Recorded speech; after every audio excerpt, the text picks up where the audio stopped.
চতুর্থ শিল্প বিপ্লবের যে উপাদানগুলি সেগুলি মূলত শিল্পের সাথে সংশ্লিষ্ট বা প্রতিষ্ঠানের কার্যকলাপের সাথে সংশ্লিষ্ট, কিন্তু এই কাজগুলিকে যথাযথভাবে যদি করতে হয় তাহলে আমাদের দরকার হচ্ছে প্রশিক্ষিত মানব সম্পদ।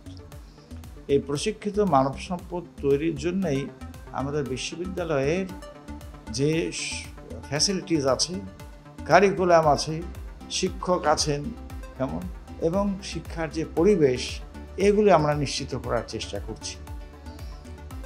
যেমন দেখুন, আমরা এখানে 10টা বিভিন্ন বিষয়ে ডিগ্রি দিয়ে থাকি এবং প্রত্যেকটা ডিগ্রির যে কারিকুলাম এগুলো আমরা মাঝে মাঝেই সংস্কার করি, আপনার যুগোপযোগী করি, এবং ভবিষ্যতে আমাদের যারা গ্রাজুয়েট চাকরি করতে যাবেন তাদের কী ধরনের জ্ঞান ও দক্ষতা প্রয়োজন সেটাকে আমরা বিবেচনায় রেখে কারিকুলামটাকে আমরা উন্নয়ন করে থাকি। এই কাজটা আমরা প্রায়ই করি এবং তখনই আমরা এই চতুর্থ শিল্প বিপ্লবের জন্য যে প্রয়োজনীয় জ্ঞান এবং দক্ষতা দরকার সেগুলি কারিকুলামের মধ্যে আমরা অন্তর্ভুক্ত করি। তো কারিকুলামে যেটা থাকে সেটা হলো আমরা কী বিষয়ে পড়াবো, কীভাবে পড়াবো, কীভাবে মূল্যায়ন করবো, এটা। আর এই যে বলছি আমরা যে কি পড়াবো, এখন চতুর্থ বিপ্লব যেটা বলছি আমরা, এটা কিন্তু আপনার কোনো একটা নির্দিষ্ট বিষয়ের জন্য তা নয়, কেমন, অর্থাৎ কতগুলি মূল নীতি এগুলি আমাদের ছাত্রদের জানতে হবে, সে যে বিষয়ে পড়াশোনা করুক না কেন। সেক্ষেত্রে আপনার যেমন তথ্য প্রযুক্তির যে প্রয়োগটা, এইটা হচ্ছে সবচেয়ে গুরুত্বপূর্ণ। এই যে আমরা এখন বলছি আর্টিফিশিয়াল ইন্টেলিজেন্স, যেমন ডাটা সায়েন্স ইত্যাদি আর কি। আমরা এই চতুর্থ শিল্প বিপ্লবের জন্যে যে ধরনের দক্ষতা প্রয়োজন ওইগুলি আমরা ছাত্রদের মধ্যে দেওয়ার চেষ্টা করছি।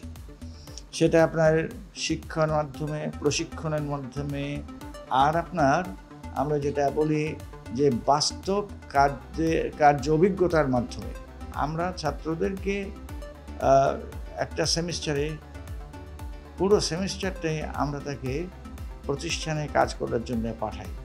সেখানে গিয়ে সে বুঝতে পারে যে তার যে জ্ঞান অর্জন হয়েছে, যে দক্ষতা অর্জন হয়েছে, সেটা ওই প্রতিষ্ঠানের জন্য কতটা উপযোগী হচ্ছে, এবং এটাও তারা বুঝতে পারে যে তার কোথায় ঘাটতি আছে, সেটা কেউ পূরণ করতে পারে।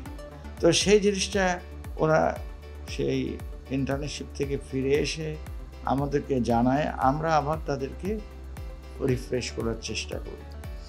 তো আপনি যদি বলেন যে কতটুকু মানসম্মত শিক্ষা ব্যবস্থা নিশ্চিত করছে, তাহলে আমি বলবো যে আমরা সবসময় মানসম্মত শিক্ষা দেওয়ার চেষ্টা করি এবং এই পরিবর্তিত পরিস্থিতিতে, শিল্প বিপ্লবের পরিস্থিতিতে সেটাকে আমরা আরও মান উন্নত করার জন্যে চেষ্টা চালিয়ে যাচ্ছি। আমাদের দেখুন, এই বিশ্ববিদ্যালয় কিউএস র্যাঙ্কিংয়ে আমরা 5টা প্রথম প্রাইভেট বিশ্ববিদ্যালয়ের মধ্যে অন্যতম। আমরা টাইমস হায়ার এডুকেশনেও কিছু অবদান আছে। আমরা সেখানে সোশ্যাল ইম্প্যাক্ট এর ক্যাটাগরিতে আমরা র্যাঙ্ক হয়েছি। আপনার গ্রিন ম্যাট্রিক্স, অর্থাৎ যে প্রতিষ্ঠান ক্যাম্পাসের সবুজের সমারোহের মূল্যায়ন করে র্যাঙ্কিং করে, আমরা সেখানেও র্যাঙ্ক হয়েছি, কেমন।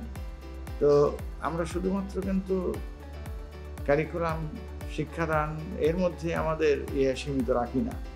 আমরা চেষ্টা করি আমাদের ছাত্রদেরকে একটা পরিবেশ নিশ্চিত করার জন্যে, যাতে করে আপনার তার সার্বিক উন্নয়ন হয় কেমন একজন একটা সোজা সমাজের একটা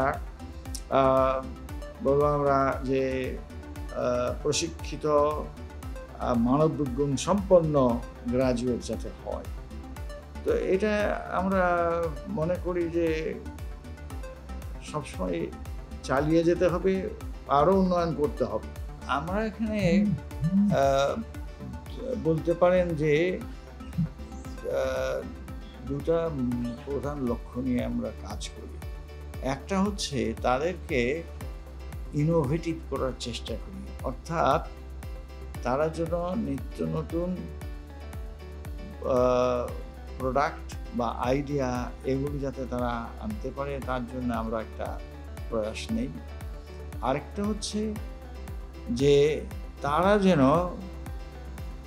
এন্টারপ্রেনিউর হিসাবে সাকসেসফুল হতে পারে, অর্থাৎ চাকরি না খুঁজে নিজে একটা ব্যবসার ব্যবস্থা করবে, যাতে তার নিজের চাকরি তো হলোই, আরও 5 জনকে সে চাকরি দিতে পারে। এই জিনিসটা আমরা সব ছাত্রদেরকেই একটু পড়াই, বোঝাই। আরেকটা হচ্ছে যেটা নিয়ে আমরা এখন খুবই কী বলবো, আমরা যে অস্থির হয়ে আছি, এই যে আপনার দুর্নীতি, করাপশন এটসেট্রা। এখন এখানে আপনার একটা বিষয় আছে, বিষয় হলো এথিক্যাল প্র্যাকটিস। এরা যদি আপনার এই একটা ন্যায়সঙ্গত, আমরা বলি যে মোরাল স্ট্যান্ডার্ড ফলো না করে, তাহলে এই ধরনের সমস্যা ভবিষ্যতে হতে থাকবে। আমরা চেষ্টা করি তাদেরকে এথিক্যাল স্টুডেন্ট হিসেবে গড়ে তোলার জন্য।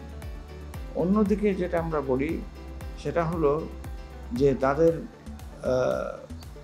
কে আমরা বলি যে we develop hour students for their life. শিক্ষা কিসের জন্য?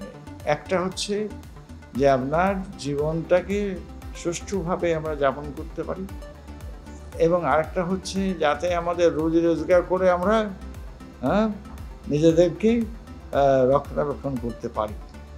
তো সেইখানে আমাদের একটা বলার আছে, তা হলো যে এখনকার দিনে শিক্ষা মানেই বোঝে যে নলেজ অ্যান্ড স্কিল, জ্ঞান এবং দক্ষতা, এটা লাগবে, কিন্তু তার সাথে এই জিনিসগুলো আমি যেটা বলেছি এগুলো খুবই প্রয়োজন। আমরা এটা করার চেষ্টা করি। একটা হচ্ছে তাদেরকে আমরা প্রথমত নীতি নৈতিকতার বিষয়ে কিছু জ্ঞানের দেওয়ার চেষ্টা করি। আমাদের একটা কোর্স আছে, স্পেশাল একটা কোর্স, আমরা বলি এটা মডার্ন লিভিং। সেখানে আমরা তার নিজের জীবন দর্শন কী হবে, তার মূল্যবোধ কী হবে, তার মানবিক আচরণ কী হবে, এগুলি সম্বন্ধে আমরা শেখাই এবং তাদেরকে কিছুটা প্র্যাকটিসও করাই। কেমন? আরেকটা যা করি সেটা হলো যে তারা যাতে আমাদের দেশের আর্থ সামাজিক পরিস্থিতি ভালোভাবে বুঝতে পারে, সেজন্য তাদেরকে সে যে বিষয়ে পড়াশোনা করুক না কেন, তেমন এগুলি সম্বন্ধে তাকে জানানোর, শেখানোর ব্যবস্থা করেছি এই কোর্সের মধ্যেই আর কি। তো এখন ব্যাপারটা হচ্ছে যে ধরুন তারা নিজেরা এটা কতটা ধারণ করতে পারবে এবং কতটা তারা বাস্তব জীবনে প্রয়োগ করতে পারবে, সেটা বলবো যে তার পারিপার্শ্বিক অবস্থা, তার মনোভাব ইত্যাদির উপর নির্ভর করে। কিন্তু আমরা যেটা চেষ্টা করি সেগুলো তাদেরকে অনুপ্রাণিত করার চেষ্টা করি। কেমন? আমরা তাদেরকে মোটিভেট করার চেষ্টা করি যে তোমার কেন এটা করা উচিত, কেমন, এবং সে বিষয়ে তার একটা সচেতনতা আমরা বৃদ্ধি করে দিই। তো আমরা আশা করছি যে এখান থেকে যেসব ছাত্ররা গ্রাজুয়েট হয়ে যাচ্ছে তারা শুধুমাত্র নিজের ব্যক্তি স্বার্থে কাজ করবে না, সমাজের আরও 5 জনের জন্যও কিছু করবে। সেই মূল্যবোধটাই আমরা এখান থেকে দেওয়ার চেষ্টা করি। আইইউবিটিতে যে কারণগুলি আমি বলবো। প্রথম কথা হচ্ছে যে আমরা বলি যে এই university has been established and has created an environment for learning. কেমন? এই যে এনভায়রনমেন্টের কথা, এটা মানে আপনার শুধু আমাদের যে ভালো বিল্ডিং আছে, ক্লাস আছে, সবুজ ঘাসের লন আছে, আর সেটা বলছি না, ওটা আছে। তো তার সাথে হলো আপনার শৃঙ্খলাবোধ, কেমন, নিয়মতান্ত্রিকতা, এর সাথে তাদের নিজেদের আচার আচরণ পরিশীলিত করা, কেমন, এসব জিনিসগুলি আমরা শেখাই। কেমন, আমাদের এখানে মূলত মিডল ক্লাস, লোয়ার ক্লাসের ছাত্ররা বেশি আসেন, অন্য থেকে আসেন না তা নয়, আগে বেশি আসেন। আবার কিছু আসে আপনার ঢাকার বাইরে অপেক্ষাকৃত কম উন্নয়নশীল এলাকা থেকে, গ্রাম থেকে। তো এইসব ছাত্রদের যদি আমাদের বিশেষ মনোযোগ দেওয়া লাগে, কেমন।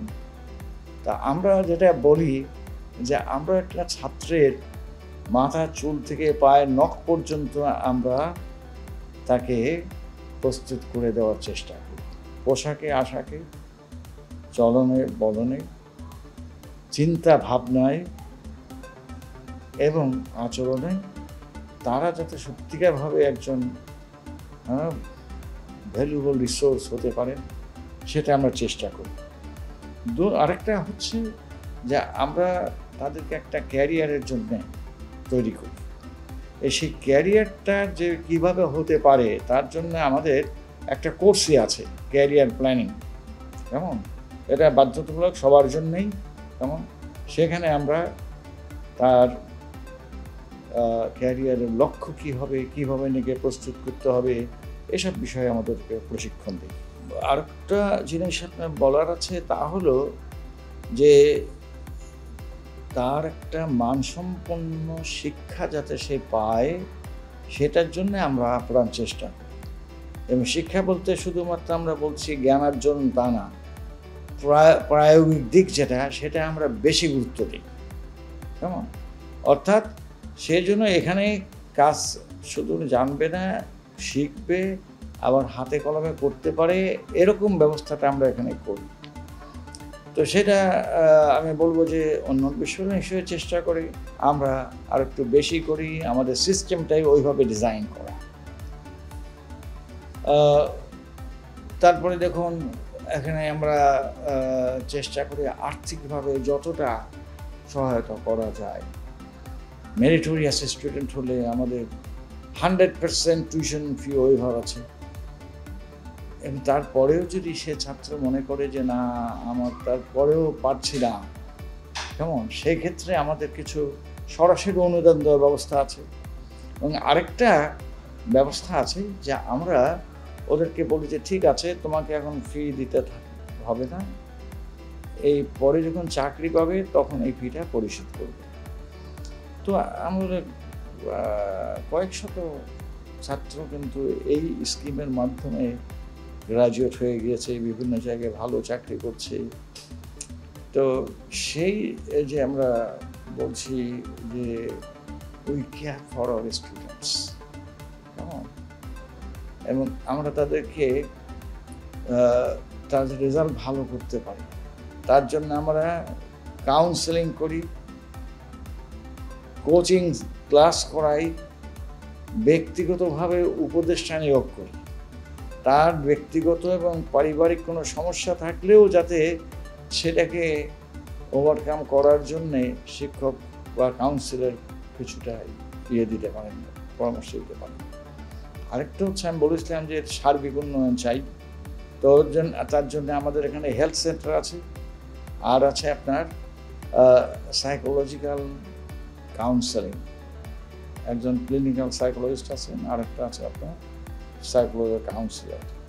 এদের কাজ হচ্ছে যাদের কোনো কারণে আপনার স্ট্রেস হয়, ডিপ্রেশন হয়, বা ভীতি হয় পরীক্ষার জন্যে, বা বিভিন্ন কারণে বিভিন্ন সময়, এগুলি যাতে তারা সমাধান করতে পারে তার জন্যে এরা সাহায্য করে। আমাদের একটা ইন্স্যুরেন্স স্কিম আছে, ছাত্ররা যাতে অসুস্থ হলে তাদের পয়সা বেশি ব্যয় করতে না হয়, তো ইন্স্যুরেন্স স্কিমটাতে হাসপাতালের ব্যয়টায় প্রায় সবটাই কভার হয়ে যায়। কেমন? তো আমরা বলছি আর্থিক, স্বাস্থ্যগত দিক, তার ক্যারিয়ার, তার শিক্ষা, সব মিলেই আমরা চেষ্টা করি যাতে সে একটা পরিপূর্ণ মানুষ হিসাবে এখান থেকে বের হতে পারে এবং সন্তুষ্ট হয়ে বের হতে পারে। হ্যাঁ, আমাদের ছাত্ররা আসে, ক্যাম্পাসে আসলে ঘুরে ফিরে দেখে আমাদের পরিবেশটা দেখে খুব মুগ্ধ হয়। অনেকে ভর্তি হতে পারে না, হয়তো অন্যখানে সে ভর্তি হয়, কিন্তু তার একটা ইমপ্রেশন থেকে যায়। এটা একটা অ্যাডেড অ্যাট্রাকশন।